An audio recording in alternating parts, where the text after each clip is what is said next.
শুভ সকাল বন্ধুরা, তোমরা সবাই কেমন আছো? আশা করি তোমরা সবাই ভালো আছো, আর আমিও ভালো আছি। বলতে গেলে ভালো নেই। তো চন্দনা বলার জন্য তোমাদের সবাইকে স্বাগত। সকালবেলা উঠেছি, ছেলেকে স্কুলে দিয়ে আসতে যাবো, দেখি মাথার মধ্যে পন পন করে ঘুরছে, কেমন যে লাগছে আমি জাস্ট বলে বোঝাতে পারছি না। তো তবুও কষ্ট মষ্ট করে রান্নাটা করছি, রান্নাটা করে দেখি শোবো। ভাবছিলাম ওই পাড়াতে যাবো, বাবুকে আবার সেলুনে নিয়ে যাবো। ওর চুলটা খুব বড় বড় হয়ে গেছে, মুখ দিয়ে পুরো ঘামাচি বেরিয়ে ভরে গেছে।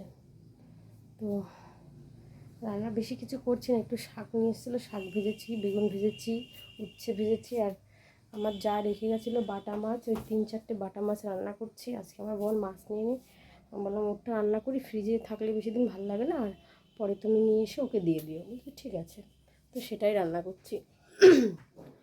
তো এখন রাখছি, আবার পরে কথা বলছে।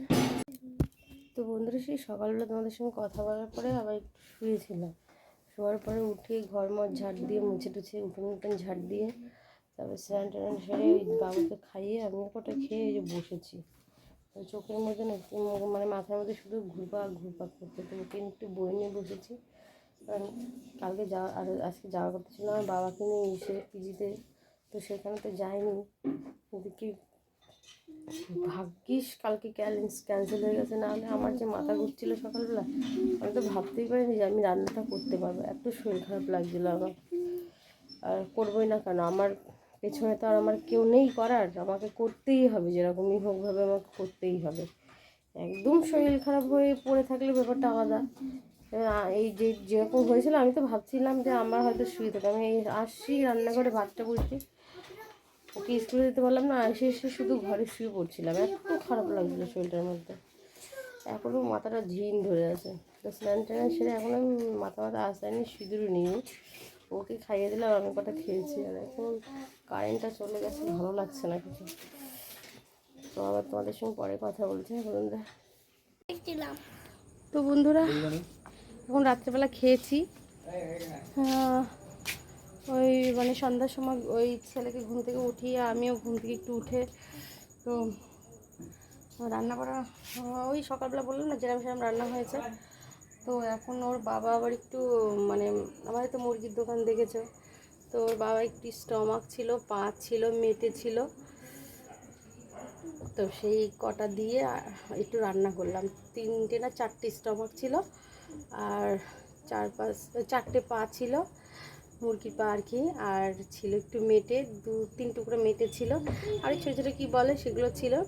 তো সেই সব দিয়ে আমি বললাম তাহলে একটু রান্না করি, কারণ এখন আবার ডাল মাছ সিদ্ধ আমার ভালো লাগছে না, ডাল সিদ্ধ দিয়ে। তো আমি জানি ডাল সিদ্ধ করলে তার সঙ্গে ডিম লাগবে, তা আমি বললাম ওটুকু যতক্ষণ আছেই তাহলে ওটুকুই, ও বলছিল রান্না করতে হবে না থাক। তাই আমি বললাম রান্না করে দিই, ওটা খাও। আর মাছের তরকারি একটুখানি ছিল, একটা মাছ ছিল, ওর বাবাকে দিয়েছি, তো সেটুকু দিয়ে রান্না করেছিলাম। এই যে আজকে বলতে গেলে বন্ধুরা, আজকে আমি থালা বাসন ধোবো না। এই দেখো আমি এখানে রেখে দিয়েছি কড়াইটা রেখে দিয়েছি। এই যে সরবি দাও, একদম কথা শোনে না জানো তো, একদম কথা শোনে না ও, সব কথা গেলে।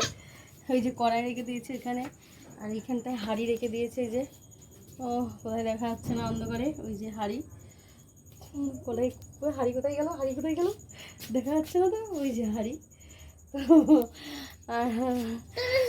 আমি যেই কটা খেয়েছি সেই থালাগুলো ধুয়েছি, আর যেগুলো রান্না করেছি সেগুলো আর ধোবো না এখন, ওগুলো ধুতে একটু টাইম লাগে। আর এই যে একটুখানি সার্ফ নিয়েছি, আমার ওই নুড়িগুলো ধোবো, এই যে গ্যাসের উপরে রয়েছে, গ্যাসটা মোছা হয়েছে, ওইটা দিয়ে মুছেছি বলে নুড়িগুলো দিয়ে দেবো তো সার্ফ দিয়ে।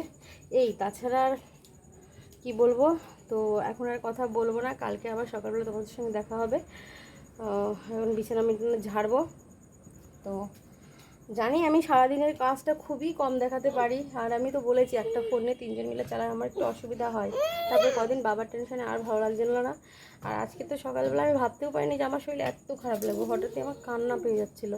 তো আমার পেছনে করার লোক নেই, তো আমাকে করতেই হবে। তো এখন কাজটা করি।